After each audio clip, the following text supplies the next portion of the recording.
Joining us now on Open Book is Christopher Ullman. He's a communications expert, four-time whistling grand champion, and author. I actually went online to check out some of that and finding your whistle, Chris. We'll talk a little bit about that.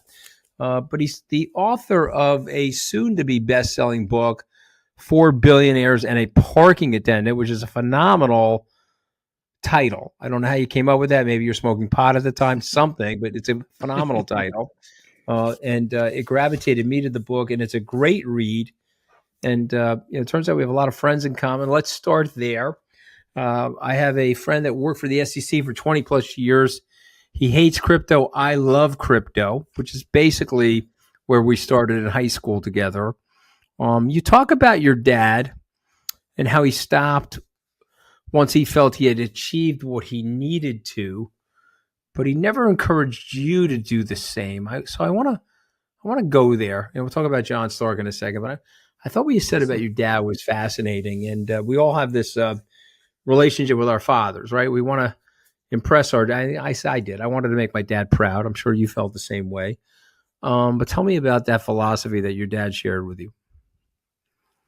Well, Anthony, thank you so much for having me as a guest. I'm really honored and excited to chat with you and share some cool stories with your listeners. So I'm really I'm humbled that you kind of homed in on the part about my father. So I grew up on Long Island, Massapequa Park. Some of your listeners probably have heard of it. And so my father was a Depression era child. He passed away a couple of years ago at 86. And since he didn't have anything as a kid, by the time he got to his 40s or 50s, and he was a kind of solid middle manager in corporate America, he worked at Grumman Corporation on Long Island. He kind of stopped trying. He actually stopped trying. Like this notion of striving, he just stopped.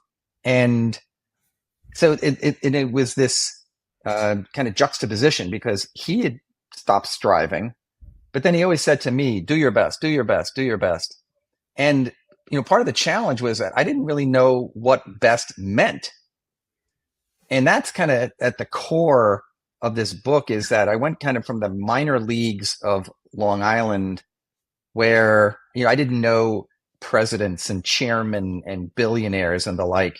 And then I moved to Washington after college, and I literally start working for billionaires and the chairman of federal agencies and chairman of committees and on Capitol Hill and CEOs of major corporations. And I said, that's what being your best is like.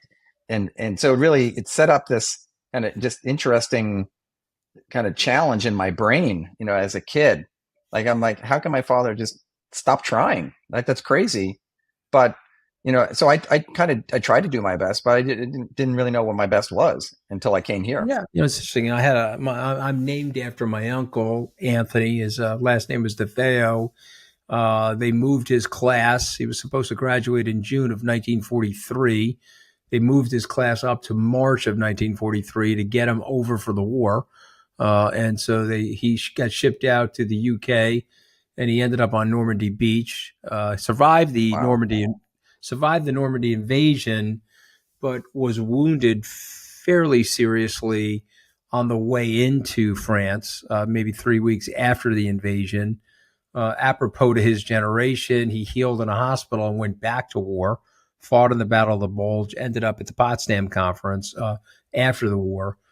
But he came back and, to use your words, stopped trying. I think the war flattened him, and I think it traumatized him, and he was just happy to be alive. And I think he felt lots of guilt about living when some of his best friends, for random reasons, died, and he became the produce manager at the local A&P, and there you go. And so we all have these different, we're all driven by these different philosophies, listen, but he was a great man, and a real American hero, and I'm sure so was your dad. For my listeners that don't know what Massapequa Park is, a fellow Long Islander, the nickname for Massapequa Park in Massapequa is Matzah Pizza. Because it's basically Jews and Italians, okay? I mean, that's basically it, right? You're surrounded by Jews and Italians. Probably the best food on Long Island is in that area for that reason. Because let's just face it, Jews and Italians love food. Am I wrong, Chris? I mean, you just love the food. You are completely right. And Best so Jewish delis, the best Italian restaurants. No, Yeah. no question. I love coming down to the South Shore. I'm a North Shore baby. I grew up in Port Washington with your friend John Stark. But you said something that rang a bell in me, so I want to go to it.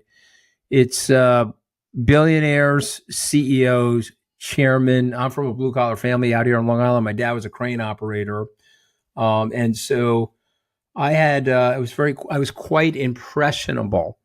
Obviously, when I met the first president of the United States, the first president I met was probably Bill Clinton. I was in awe. I had the opportunity to be in the Oval Office as a young man at age 29. I was in awe. Of course, I got back there to work for Trump. It didn't last very long. I got fired after 11 days. But then I was like, holy shit, I'm actually working in the Oval Office as opposed to just walking through it.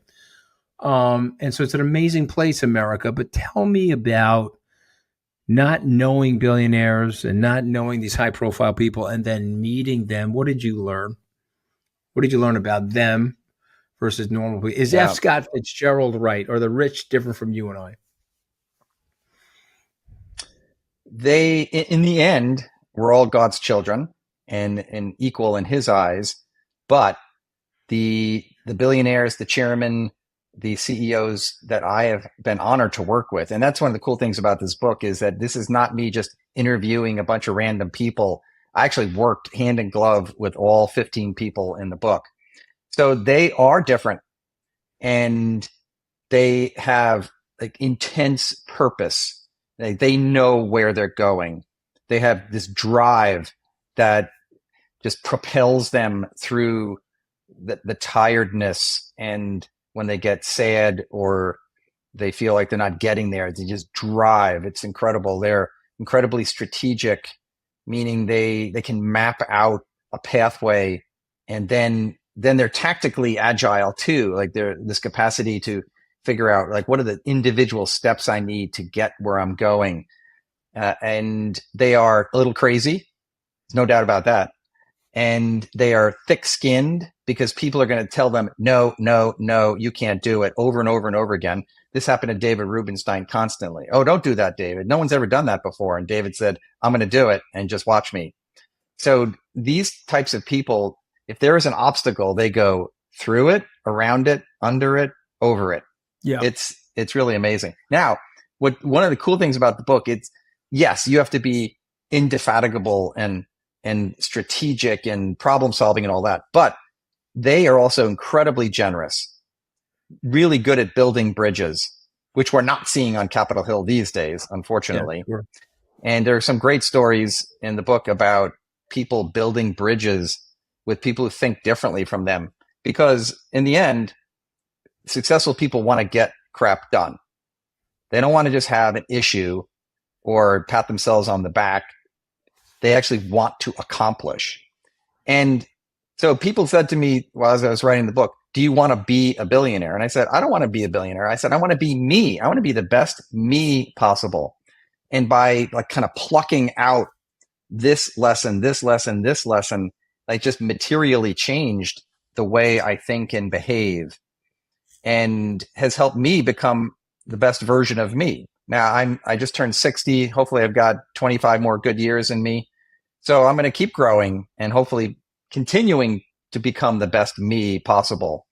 But these lessons have just really changed the way I think. And it's cool to see them firsthand and to learn from them. So it's been, they are different because, but I think everyday people are capable of becoming their best as well by learning from these superlative people.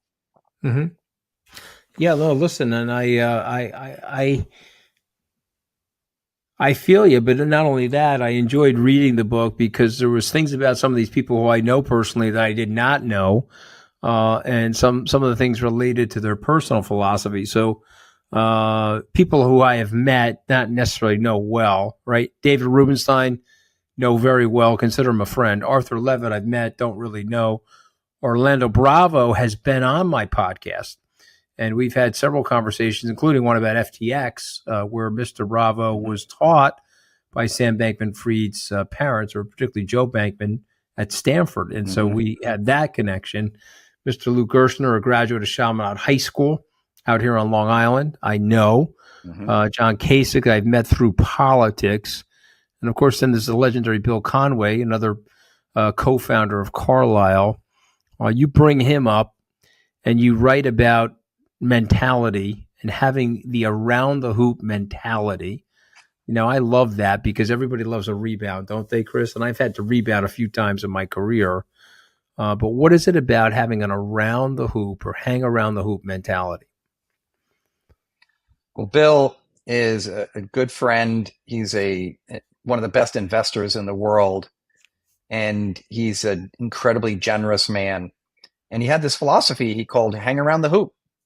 And what it is it's a state of mind of openness, readiness, and it's also a kind of a physical stance. And that's why it's called hang around the hoop. So if someone is waiting for a rebound, their knees are bent, their hands are out, their eyes are athletic, perky and twitchy, they are ready. They are ready for opportunity to come their way. But if you're kind of on the back foot and you're checking your phone and then whoop, there goes the rebound right past you. Amen. And Bill said, if you want to be successful, you have to have this hang around the hoop mentality. And there's this great anecdote in the book where Carlyle was bidding on a company against another big private equity firm, probably a multi-billion-dollar deal. We lost out, and the team thought they were going to win, and they were really disappointed. And they were kind of angry too. But Bill contacted the seller and said, we're disappointed. It was a tough process. We wish you well, and we look forward to working with you sometime in the future. Total Really gentleman. Yeah, really smart. Then the company that beat Carlyle, their financing fell through. So then the seller comes back to Carlyle and says, hey, are you interested in the company still? And Bill Conway says, yeah, I am. And guess what? We're going to have better terms now. But if Bill had been a total jerk about it and said, you promised us that company, of course. We're friends, we earned it, and was just a jerk about it, he would have burnt that bridge. Yeah. And I think your listeners might be saying, oh, super wealthy, successful people don't do stupid things like this. And they do all the time. They really do. It's pretty shocking. I really love the story because it's about seeing through the immediate and taking a long-term approach. And so it dovetails off of another lesson in your book, Enemy Today, Friend Tomorrow. You talk about Arthur Levitt in the book. He's lit up with this negative newspaper article in Businessweek, or this negative article. And rather than putting the reporter in the doghouse, he lets him slide, and they ultimately become friends. This, of course, happened with me and General Kelly. John Kelly, the four-star general, fires me in the White House. We were probably a little sore at each other at the beginning, but we've become very close personal friends, and we do speaking engagements now around the world together.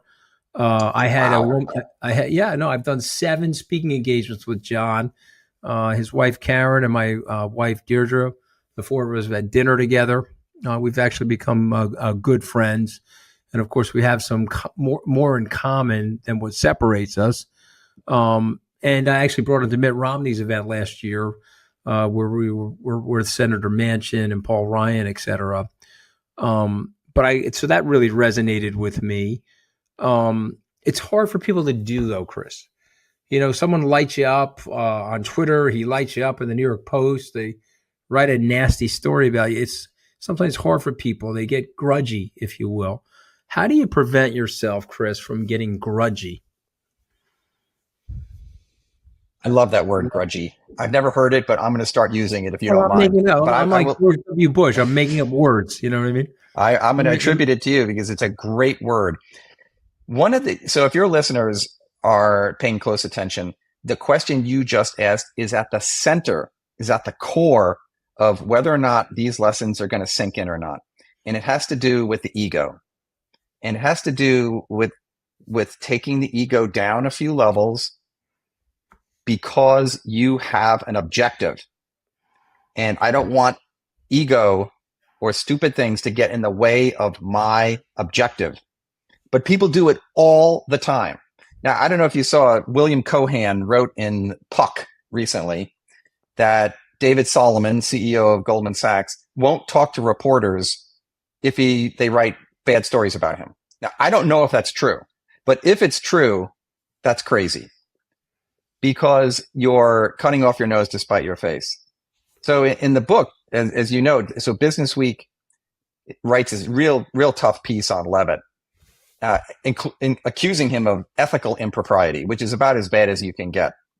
And most people would have shut the reporter down, said, I don't talk to you anymore. My PR people won't even talk to you anymore. Instead, Arthur went on a charm offensive. He gave her scoops. He took her to breakfast. He took her to lunch. 4 years later, when he retired from the SEC, Business Week did a cover story on Arthur with this awesome Moses-like photo with his hair back and this great headline that said, The Investor's Advocate. And she co-wrote that article.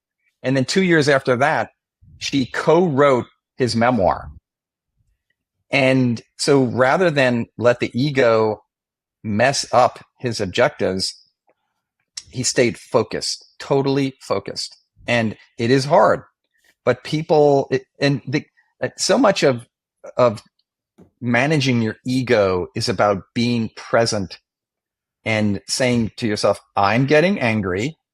Okay, I understand that, but I have an objective and I understand that. And you have to weigh the two against each other and try to push down the anger and then manage the ego so that you don't get off track. And in all my 37 years in politics and corporate America, I've seen people get off track so many times because the ego rises up and they are not good at managing it. But if you can, and it's not a binary thing either. It's not a binary thing. What you have to do is incrementally understand what riles you up and then be very aware of your objectives and then almost like play them off of each other. If I get riled up right now, it will deter me from my goals. Rubenstein is particularly good at staying on track. Levitt, very good at staying on track, like super impressed. It's had material impact on me. I used to get totally riled up. Now I am as chill as can be. And it's better for my blood pressure. I'm just a happier person. I'm just better at getting crap done. I think it's such a valuable lesson. I just had this really negative article written about me in Bloomberg. I mean, the woman just blasted me. I was like, my God, maybe I dated her in high school or something like that. I was like trying to figure out why. And then she wanted to come to my conference and my staff wanted to disinvite her. I said, that's absolutely ridiculous. Give her a front row seat. I'm a big believer in the free press. I'm a public figure. Of course, she's allowed to write whatever the hell she wants to write. Let's leave it at that. But these are great, great lessons. Let's go to Sala, the gratitude lessons of Sala. First off, who is Sala? And what are we learning from him about lessons of gratitude and happiness? Sala is a friend. He is an Ethiopian immigrant. He became an American citizen. I went to his naturalization ceremony. And he's also the parking attendant in the title. Exactly. And he's the parking attendant. You have 4 billionaires on a parking attendant. So what are we learning from Sala that's so valuable? Choosing to be happy. And it is a choice. It's like love. True love is not a feeling. It is a choice. You have to choose to love someone, which means sacrifice and the ups and downs and all that. Same thing with choosing to be happy, is that to choose to be happy means that you're not letting the little things just drag you down and distract you from your mission. So so Sala is a parking attendant at Carlisle. I drive my car in there every day for 4 years. Sala parks my car for me. And Mr. Chris, how are you? How's your family? How's your weekend? And as most people know, in a parking garage, under a building, it's either really cold in the winter or it's really hot in the summer, and it's always kind of dim or dark. And no matter what, Sala was always happy.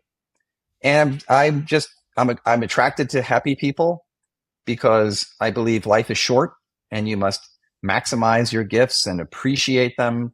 And here's this guy. If he was making $35,000 a year, that was a lot, and he was happy. And then there's this juxtaposition, and there are a lot of juxtapositions in this book where I'm comparing this and that. So here is the happy guy in the dark, cold, dim basement, and you go up 40 feet in the elevator, and there's literally billionaire, billionaire, billionaire, and all these centimillionaires and all like just these uber successful people in this beautiful climate controlled office. And as Dave Rubenstein likes to say, he doesn't know many happy rich people. And many of them are tortured souls. And you don't know what kind of mood they're going to be in, despite the fact that they have private jets and everyone caters to their wishes. And I'd say, how is that possible? How is that possible? And it's because Sala chose to be happy. And that really impacted me. And because it is a choice. And that doesn't mean you're happy all the time. We all have ups and downs and different struggles in life. But if you are about to get in a climate controlled office and it's really hot outside, like almost everyone will, the first thing they do when they get in the elevator is complain to someone. Well, it's really hot out. Like, why don't you just shut up? Like, just focus on the fact that you're alive and how blessed you are and the opportunities you have and that you have health care. But, and I'm sure you've seen studies on this, is that if you win the lottery or you get a raise or a promotion, people adjust to the new circumstance very quickly. And so it raises the baseline. And what I try to do, I actually have a happiness formula. It's called H equals A over E. Happiness equals actual over expected. And if you can manage the E, the denominator, you'll almost always be happy. And that doesn't mean having low standards or expectations. It just means being reasonable. And that, you know, if you win the lottery, like, don't go berserk with spending. Just be modest, and you'll always be happy. It's pretty incredible. Well, listen, I grew up in a blue collar neighborhood. I think my dad's last pay was about $35,000 when he retired in the year 2000. And of course, you know, it took $25,000 or $30,000 at that time to get through a place like Tufts or Harvard Law School. So, you know, I was hustling to make that happen. He did give me a little bit of money, God bless him. But you learn from that, and you learn about managing your expectations. My dad used to have a great line: if you can't afford the price of the ticket, don't go to the movies. And he taught us how to live below our means, you know, and try to be watchful of our money, but also like that, you know, money certainly is important. I'm not saying it isn't. It's a great tool, particularly if you need healthcare or access to things or some levels of freedom. But it's also a shackle if you start the comparison game. You start comparing yourselves to others. And this is a big mental health crisis that's happening now for our younger people, older people too. But in social media, they're looking at people's filtered lives, Chris, and they don't know themselves. They're living an unfiltered life, but they see this person filtered up, and they're like, well, what am I missing? And they start to grow anxious, and they get socially insecure, and it causes levels of depression. So the book is very meaningful to me. Also, my father-in-law, who is also now deceased, was a parking attendant. Didn't make much money. 40 Wow. years in the Kinney parking system. And I'm going to tell you right now, Christopher Ullman, he was a role model for me. I always tell my wife that because he got it. He got the joke about life. He got the simplicity of it. He also got the temporary nature of it. So he wasn't going to drive himself crazy in that comparative game. He was going to try to find some love and some happiness with his family and his children. And I think the lessons you are telling in this book are extraordinary. I want to go to one last thing before I get to the end of this podcast, but this was something that really struck me. Humility. Conway and Rubenstein in particular are incredibly successful. You mentioned in the book that there's only probably 1,000 or so billionaires. These guys are self-made billionaires, but they're remarkably and incredibly humble. Tell me about that, and tell me how you think they got that way, And isn't that a superpower for them in many ways, Chris? I love the way you phrase that, Anthony, is that the superpower. Anyone who knows David and Bill knows that they are warm, genuine, humble people. And they got that way, I believe, because they're self-made. David grew up very, kind of blue-collarish. His father was a postman. His mother was a homemaker and worked in a dress shop. And he had to earn his way. He had to earn his scholarships to Duke and to Chicago Law. Bill's family had a little more money, but not much more. But they earned it. So earned success helped them realize what's important. And nothing was handed to them.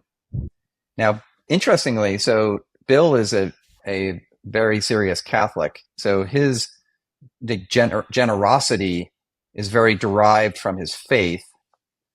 David is Jewish, but not particularly practicing.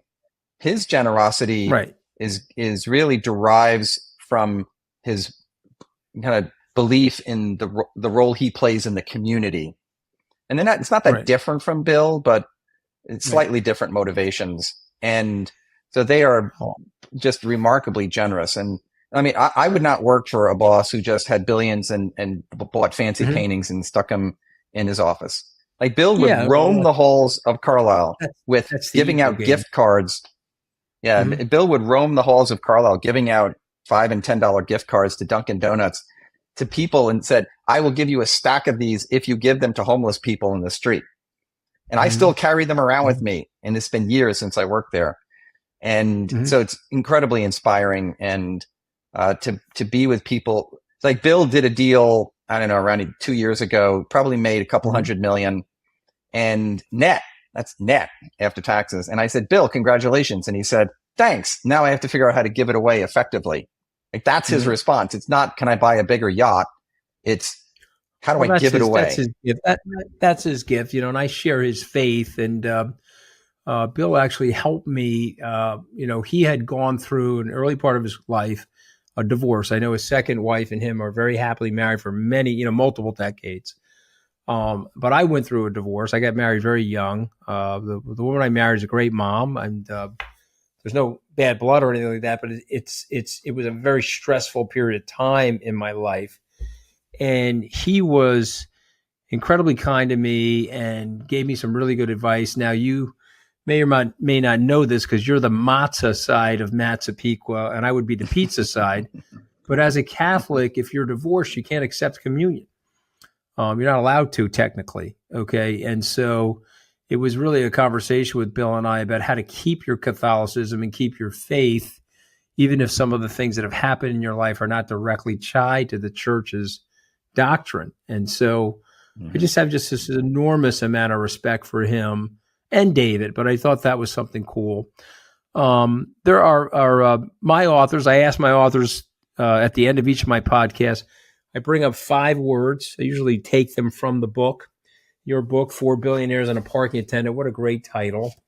And just a great inspirational read, by the way. So I'm going to read you these 5 words, Chris, and then you give me your reaction. You give me a word, a sentence, a thought. Let's start with the word purpose. Make the most of every day because you don't know when the last day is going to be here. Okay, yeah. So it's an acceptance of the temporary nature of life, and so live your life with a lot of passion and purpose. Let's go to the word enough.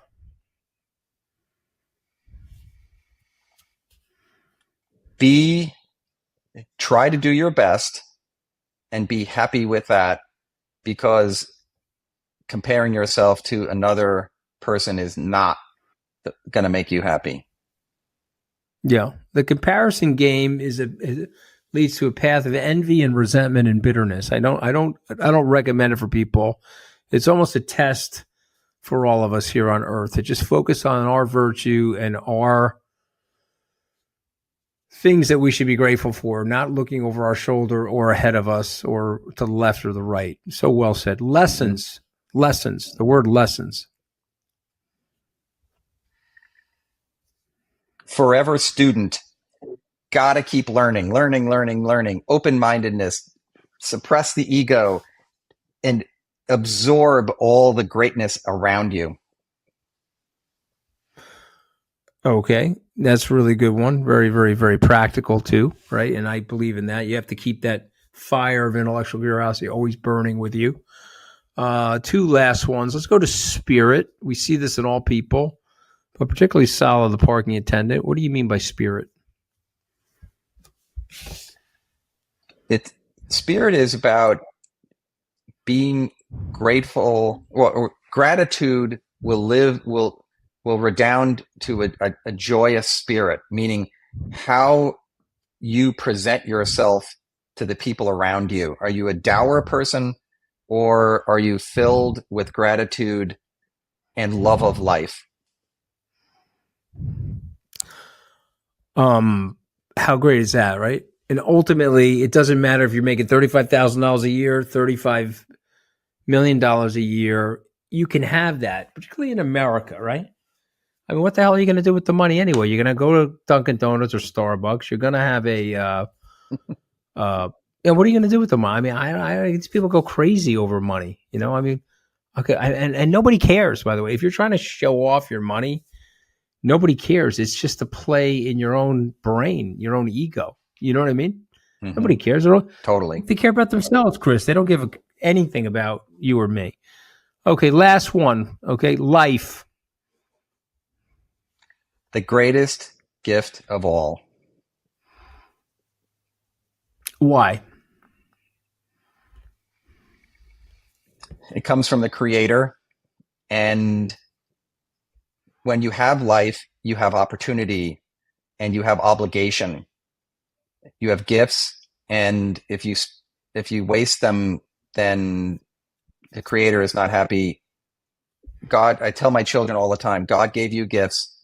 You're duty bound to make the most of them and touch the people around you, which is actually what you mentioned the whistling, which is what my whistling book was about, is that everyone has a simple gift in life. Mine happens to be whistling, but you have gifts and you share them with people around you. I'm not worried about changing the world. I'm worried about Anthony Scaramucci at this moment. That's all I'm caring about. And if you have that life and you have those gifts, you must develop them and share them. So it's really well said. Well, you know, I'm a little jealous of John Stork that he's spent more time with you, Chris Allman, than me. But this last several minutes has been very well spent by me. The title of the book is 4 Billionaires and a Parking Attendant. It's by Christopher Ullman. I recommend it to everybody. It's a quick read. I was a little disappointed when I finished it, actually. I wanted more. I thought you did a great job of that too. The best books and the best public speakers, they leave you with something. You want more coming out of that tank, and I think you did that here as well. So I wish you great success with the book, and I look forward to seeing you again soon, I hope. Thank you for joining us today on Open Book. Thank you, Anthony. I'm really pleased and grateful for this opportunity. You know, you're very good at this. You write about the near future, then the future happens. Thankfully, and especially for my friend Franco, the owner of Cafe Milano, that was averted. And so we'll just go back. You had a scene where the cafe.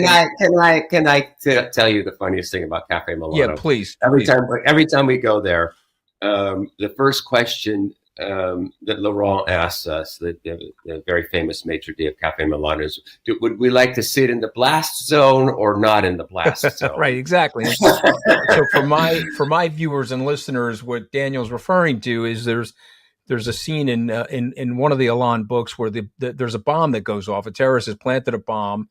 Cafe Milano is one of the more Tony restaurants in D.C., and it's well visited by the nation's leaders, cabinet members, presidents, etc. Bomb goes off in the restaurant, and obviously people are hurt. Gabriel Elan himself is wounded in that attack. And then coincidentally, or not so coincidentally, because this is part of your genius, we have a situation where a terrorist, I think it was an Iranian terrorist, was about to blow up the restaurant, and it was averted. And so some people have said to me that a lot of people in the intelligence arena are reading your books and you were predicting something that was about to happen, and in a weird way, you possibly helped them prevent it from happening. But now we got this unique situation. I don't want to give up this book, The Collector. I thought it was a virtuoso of yours. I thought it was a total masterpiece. I don't want to give up the book, but there is a plot line that I do want to discuss without giving up too much detail. If there was a bomb to go off in the Ukraine, a nuclear bomb, of course, the Russians would want that to appear like a false flag situation, that it wasn't in fact them. And so they would have to find fissile material from another part of the world that couldn't be traced back to them. And therefore, that's part of the plot line that Gabriel and his cohorts are working on. One, had you come up with that plot line? Give us a little bit of let us get into your inner sanctum, if you don't mind, and tell us about how your characters are evolving over the course of this series. Well, let's go to the plot line first. You remember last October, November, we became alarmed, and I think that's the right word, alarmed by the kinds of statements that Putin was making, not only Putin, but the people around him and his propagandists on Russian television. I mean, daily warnings that Russia was going to use nuclear weapons if it felt it needed to. It was just a drumbeat of very loose nuclear talk coming out of Moscow. But I think more alarmingly, we were picking up signs that the Russians were really casting about for an excuse, a pretext to use nuclear weapons, and that they were trying to perhaps create a dirty bomb, not a actual detonatable bomb, but a dirty bomb, a radiological dispersion device, and that they were looking for perhaps material from a Ukrainian nuclear power plant or something that they could then create, have a dirty bomb attack, then use that as a pretext to launch their own tactical weapons. And we were so alarmed by this that President Biden took the extraordinary step, and I don't think we can understate how extraordinary it was, of publicly warning Vladimir Putin, do not use nuclear weapons or a dirty bomb in Ukraine, that it will be catastrophic. And there was a lot of happy talk during that period from people. Well, he's a rational actor. He would never do it. This is, gamesmanship on his part. But behind the scenes at the White House, CIA, the Pentagon, we were table-topping this, Anthony. We were worried that something was going to happen. So my novel is set during that period. It is sort of an alternative history, if you will, of that, a hidden alternative history of that period. And for a dirty bomb or a false flag nuclear attack to have any, and I stress that word, any credibility, the fissile material could not come from Russia's nuclear stockpile, because we could, in very short order, by testing the radiological fallout, we can determine the provenance of that material. So that's what the plot is about.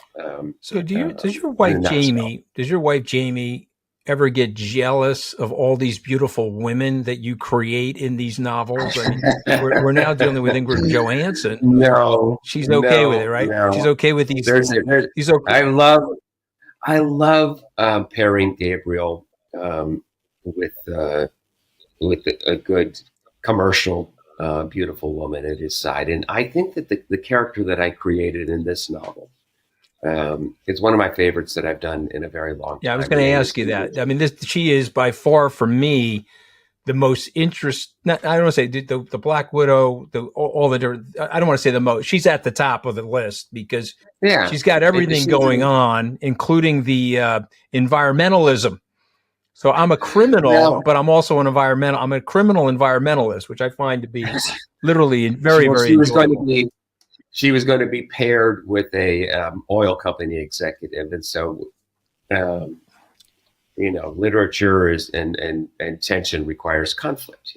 And so we have a a radical environmentalist paired with an oil executive to try to save the world. I gave that to her character.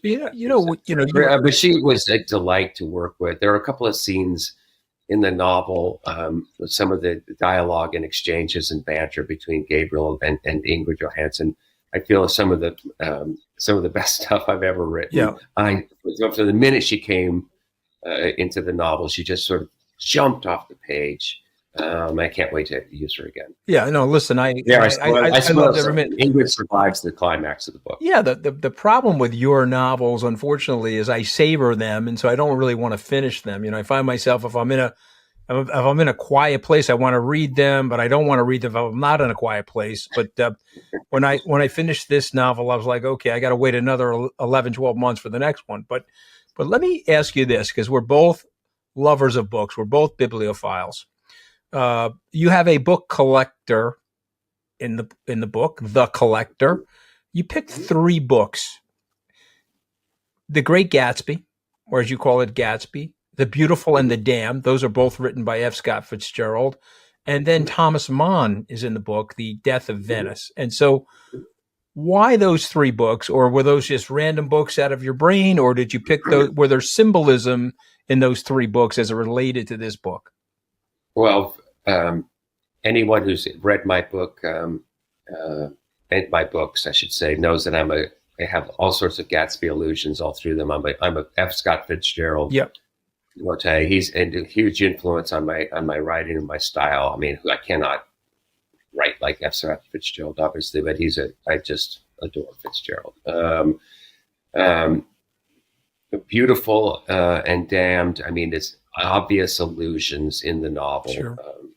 To that choice. Well, Gabriel says more than once, which one are you? Are you the beautiful, or are you the damned? Yep. Which one are you damned for because of what you have done? And the book, compromat, Russia's use of compromat, to compromise and turn people from law-abiding, decent people into their assets, how ruthlessly they wield compromat, how the entire Systema, as they call it in Russia, is based on compromat. That anyone who is in the inner circle or making money in Russia is compromised in a very real sense by their participation in the system. And so compromat is very very much at the forefront of the novel, and a major character in the novel, an oil company executive. He's completely compromised by the Russians and does Putin's bidding. The Fitzgerald references. I may have told you this. I grew up in the town of Port Washington, where Fitzgerald at the tip of the town is what he said was East Egg. It's Sands Point, and West Egg was Kings Point, and so we were forced very early in our lives to read Fitzgerald's works because he was a celebrated figure in our town. He said something I want you to react to. He said that there are no second acts in American life. Did he get that right, Daniel? Nope. No. He,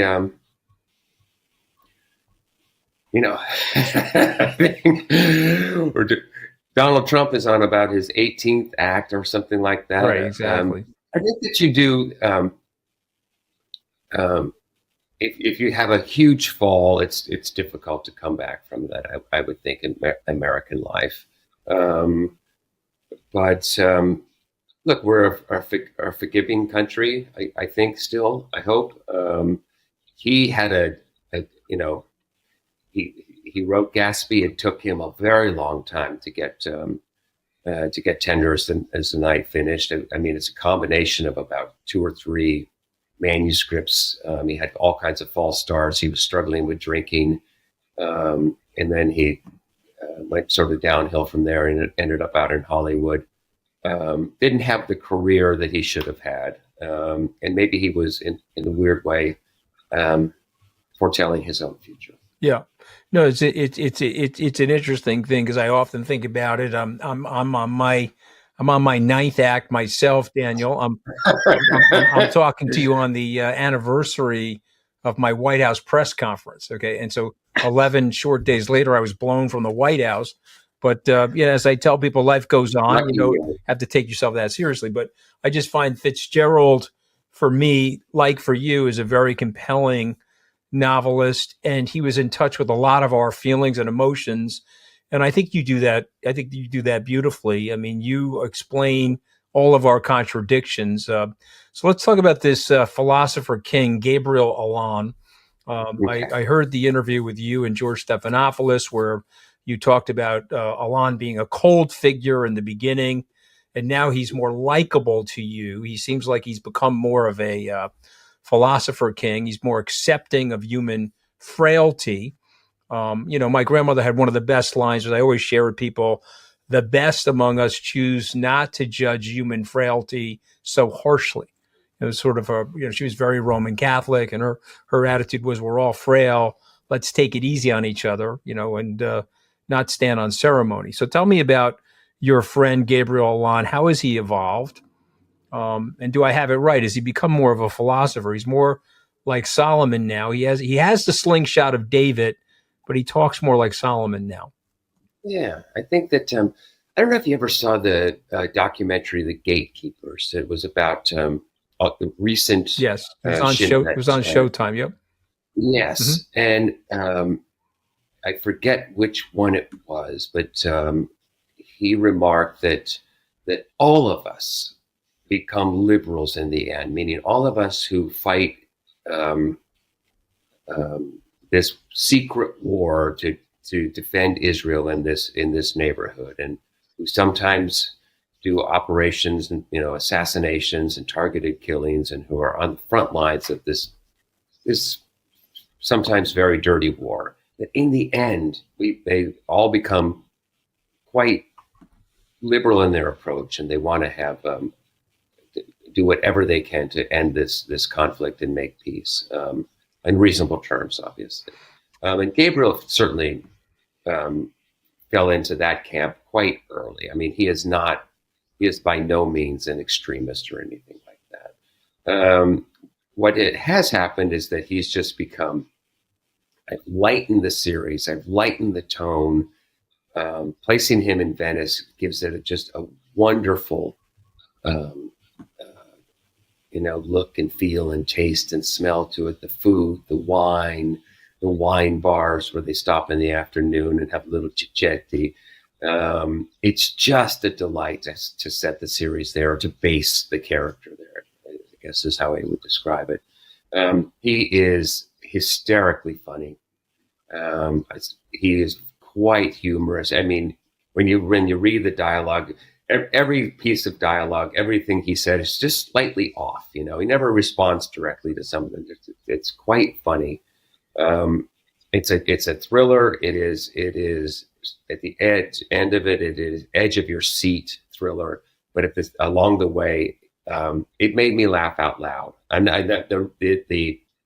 Some of the responses I got from my broader reading community included lines like "snorted coffee out my nose." When this line, yeah, no, listen, like it's got a nice touch to it. And one of the things that Gabriel has done is he has collected villainous characters along the way and turned them into protagonists. That's the magic of the series.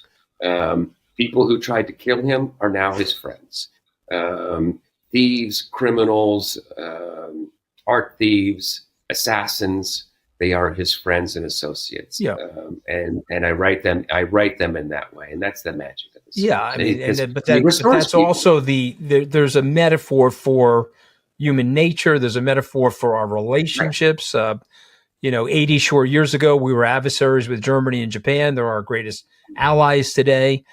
We have this sort of thing going on in our lives as human beings. Let's go to Russia for a second. I want to get your thoughts on Russia, today's Russia, and somebody said to me, student of Russian literature, that the pain comes from the dislocation and the geography. And I just want to get you to react to this. What do they mean by the pain? All that pain in Russian literature, all the struggle of the Russian people, They're not quite in Europe. They're not quite in Asia. And so they always feel left out or as outsiders. And so they vacillate from morose insecurity to great overconfidence and arrogance. What are your thoughts on that? Is that something I you mean, believe, or do well, they have first that of all, I wrong? mean, if you start from the climate alone, okay, Yep. brutal. A brief hot summer, a brief period where we're looking back in history, of Right. course, where you would have fresh vegetables and I mean, it's a hard land. And then, of course, it was cut off from Europe and did not experience the Enlightenment, which therefore did not experience, an early exposure to democracy. I hate generalizations and sort of say, that Russians are by nature, patriarchal society, but I'm not sure that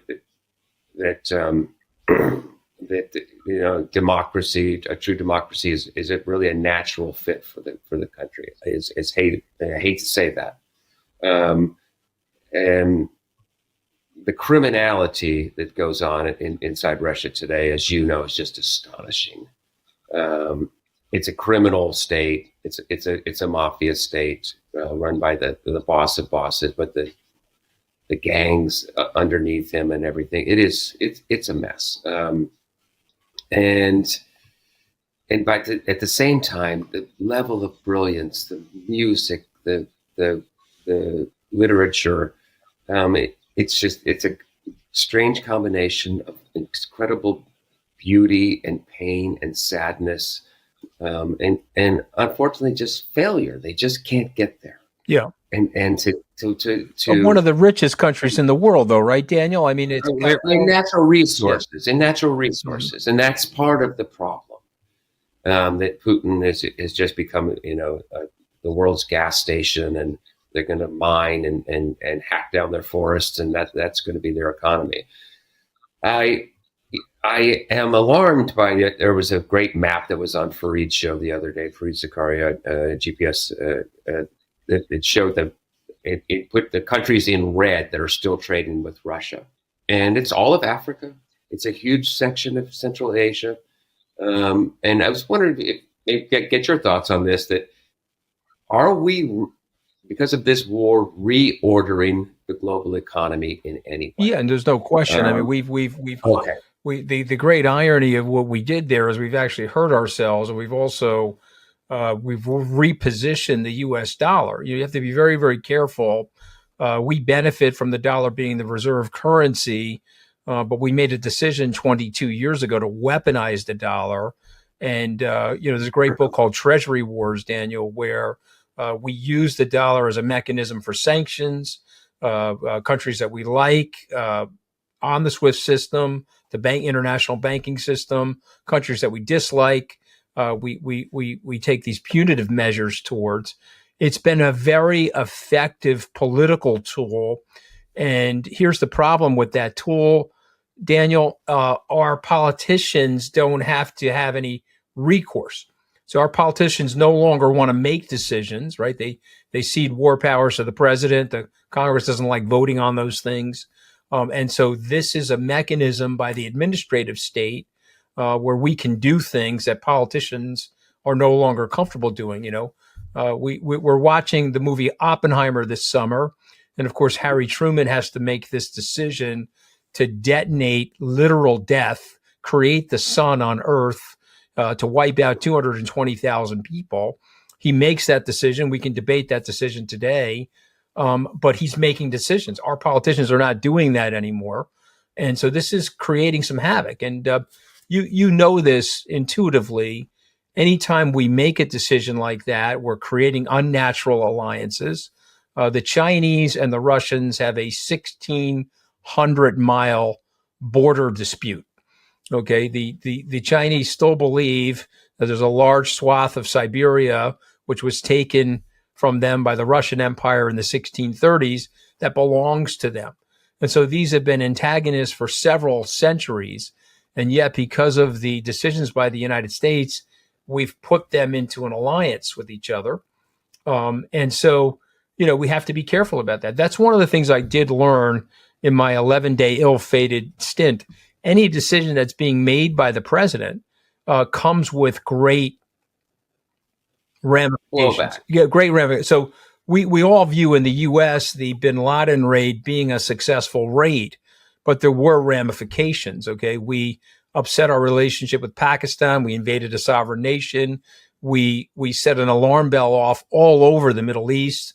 All of those tyrannies, they were super worried about potential invasions, but they were also worried about the conservatives saying, okay, you have to reject American policy and break your treaties with America. If you don't, they're coming for you, or they're coming for our country too. So there was lots of negative ramifications that came out of that, which you and I both know. But I want to get your opinion of this. So, is there is there an optimistic outcome for the Ukrainian war? Is there an optimistic outcome for the Russians? Is this something that you and I, for our lifetimes, we're going to be plagued with this level of Cold War, hot war antagonism with the Russian people, many of which you and I both know, like you said, are kind people. I mean, we both know many Russians that we have a tremendous amount of respect for. Look, one of the things that I talk about in the novel is what happens when Russia experiences a disastrous war or foreign policy adventure. Russo-Japanese War led to the first Russian Revolution of 1905. Collapse of the Russian army in World War I led to the Russian Revolution of 1917 and the Bolsheviks and the murder of the Tsar and his family. Misadventure in Afghanistan led to the collapse of the Soviet Union. Vladimir Putin knows his Russian history. He knows that if things go much worse, I mean, the percentages, 3/4 of the Russian military inside Ukraine right now, or something insane like that. Is it 200,000 casualties or 300,000 casualties? That the possibility of the fall of Putinism and regime change should not be off the table, and that is what I hope we're trying to achieve. To be honest with you, that's what I would be thinking about. I agree with Anne Applebaum. A lot of people are worried about, well, is the next person who takes over going to be worse than Putin? Anne Applebaum's thesis is no one is worse than Putin because he knows how to operate the levers of power so effectively. So I would like to see this end with the end of Putinism, and what I would really like to see is his butt in the dock at The Hague. But I think that's probably too much to hope. Yeah, no, listen, I want to be optimistic, but I am a Russian dissident. I'm going to say that I am a Russian dissident. I am a Russian pro-democracy activist. People always ask me, "Are you anti-Russian?" No, I am pro-Russian. I am for the Russian people. I would be on the front lines in Russia and against Putin. I have tried to, in all of the works, convey that I'm a pro-democracy advocate. I'm a human rights activist. I want the Russian people to have democracy. We've got to get rid of this guy. I hope that maybe I'm crazy. I hope that is our unspoken policy goal, is to use this as an opportunity to move Putin off the stage. Well, we were talking about Donald Trump in passing, but that's something that both of us would have to worry about because his Putin. Go ahead. Yeah, I was going to say that Donald Trump's repeated statement that he can end the war on day one of the second term. Well, what is it? What would that look like? Locking in the gains of Crimea and Eastern Ukraine. Just go ahead and hand those over to the Russians. You can be sure that Vladimir Putin is trying to hang on in the hopes that Donald Trump gets back into office. And we should probably expect a great deal of Russian intervention in the next election. Yeah, well, I mean, it would be a great tragedy for us, obviously, if we had that situation unfold and it would be a challenge to Western democracy. So, the one thing I always worry about with these criminal indictments with Donald Trump is that prison is very empowering for political figures. We know that, right? I mean, we know good examples and bad examples. The letters from the Birmingham jail by Martin Luther King Jr. would obviously be a good example. We should not expect that from. No, but we have bad examples. There's another example. We don't need to. Yeah, no, the Adolf Hitler in 1924. Okay, you said it. Exactly. You said no, it. we have good and bad examples of political imprisonment, but what we do know about political imprisonment is that it does lead to a galvanization of those groups. Whoever is supporting the good or bad political figure seems to galvanize around them. So we have to be worried about that. Nelson Mandela is the one that is apart from Dr. King, Nelson Mandela. 27 years in prison, and he comes out to lead the country and do his best to unify that country. Of course, you write about South Africa in your book. We'll leave that plot line threaded there. Okay. Daniel, I want to ask you this because I've always been dying to ask you this, so I might as well ask you this on our podcast.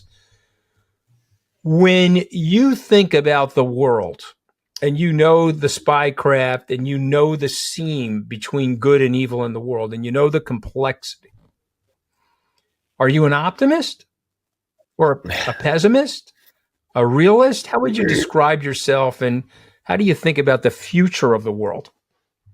We were talking about the climate a moment ago with my character. I don't know about you, but I'm alarmed by this summer. So I know we're having a sharp fluctuation because of the El Nino cycle, but it was 152 degrees apparent temperature, not actual temperature, in Tehran the other day. 152 degrees. Humans cannot live in that kind of climate.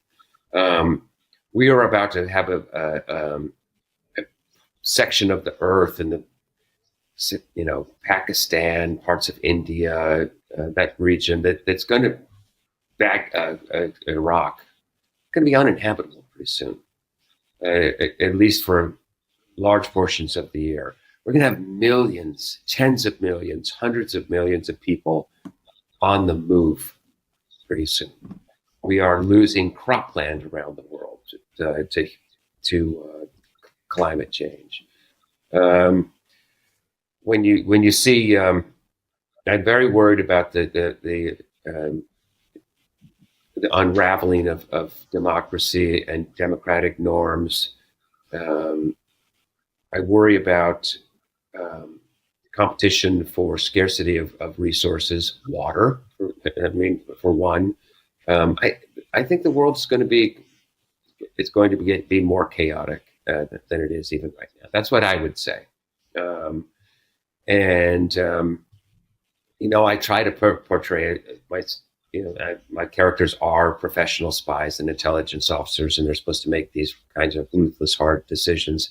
But I'm also, as I said before, I believe in human rights, and I'm personally, left of center, and I worry about the world that we are on course for, and spies and intelligence officers have to prepare their countries and their leaders for the decisions that they're going to have to make.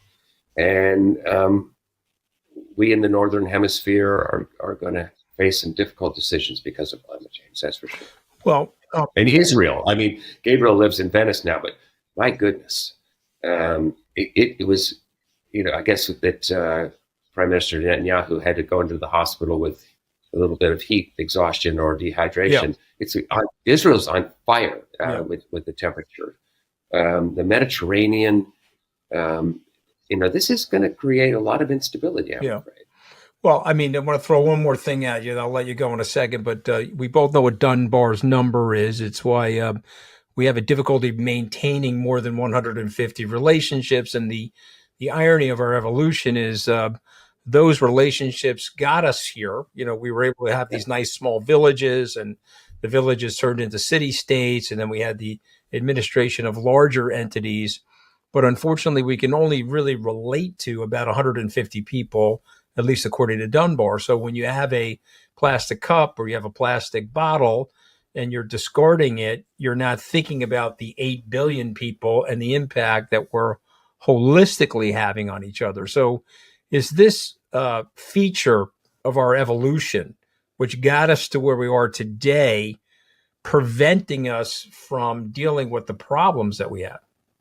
Well, look, I mean, the statement that came out from China this week on climate was very revelatory in my opinion. I mean, are they at 1.2 or I can't remember what their current population is? Okay, we have these people. They need electricity for this. We are not, going to make any drastic changes to our power grid and power consumption anytime soon. This is not going to be our decision. So, I am worried that there's just going to be they're trying to weave together an international coalition to take this on is going to be very difficult. We're talking about the heat. We need air conditioning. People aren't going to be able to survive without air conditioning. We need electricity to power the air conditioners. We're not going to be able to marshal a broad coalition to get this done. It's going to fall on individuals and making decisions. That's where I'm at on this. No, it's interesting, and then we have to, try to get as much we're going to have great electric cars soon. Try to drive less, try to use less, try to do everything you can with recycling. Do your bit. We're all going to be in this together. Yeah, no, it's a. By the way, we've gone from climate change. We're now in the climate crisis, and when we get to 1.5, which we're going to just blow past that 1.5 degrees Celsius above pre-industrial, we're going to go to a climate apocalypse, in my opinion. Well, let's leave on an up note. Yeah, no, but I think it's important. I think it's important to at least discuss it because we have climate declinists, if you will. They don't believe in the climate change that's happening. You can't. It's irrefutable. I mean, if you look at the data, you look at the information, and you look at the admission, it's irrefutable. But I guess so. The reason I'm asking you these questions is that you're good at predicting things. And isn't there a lot of money to be made in renewables and I mean, yeah, well, I think that's ultimately Exactly. going to be the ticket. I've made investments on the blockchain where you're literally paying people to pick up plastic. Okay, and so right. You have companies that are producing plastic like Coca-Cola. They'll drop ship money into companies which will incentivize the youth of the world to get the plastic out of the ocean, to get the plastic off of the. But we're just in that vexing dilemma that you're describing because you need the air conditioning. The air conditioning emits carbon, so you're cooling off the inside while you're heating up the outside. So you emit carbon by producing the electricity, but you're not actually you're taking the heat from inside the building and sticking it out on the street. Anyone who's walked along a New York street past an air conditioner knows you get that little blast of warm air, right? So you're making it actually hotter outside. So it is not a solution by any means, right. But it does keep people safe. No, 100%. So we'll have to see how this happens. So, all right. So we're at the point in the podcast where I'm going to read you 5 words. And then you react to these 5 words. You can give me a sentence, a word, a paragraph. Okay. So let's start with the collector. The collector. Well, I will say that it's a title that I wanted to use for a very long time, and I stayed away from it out of respect for John Fowles' book. And the way I just had to use it and the way I dealt with it is one of the quotes in the epigraph of the novel. It is just a perfect. It fits perfectly into the novel. So I gave a tip of the hat to one of my literary heroes, John Fowles, and I stole his great title. Okay. America. America.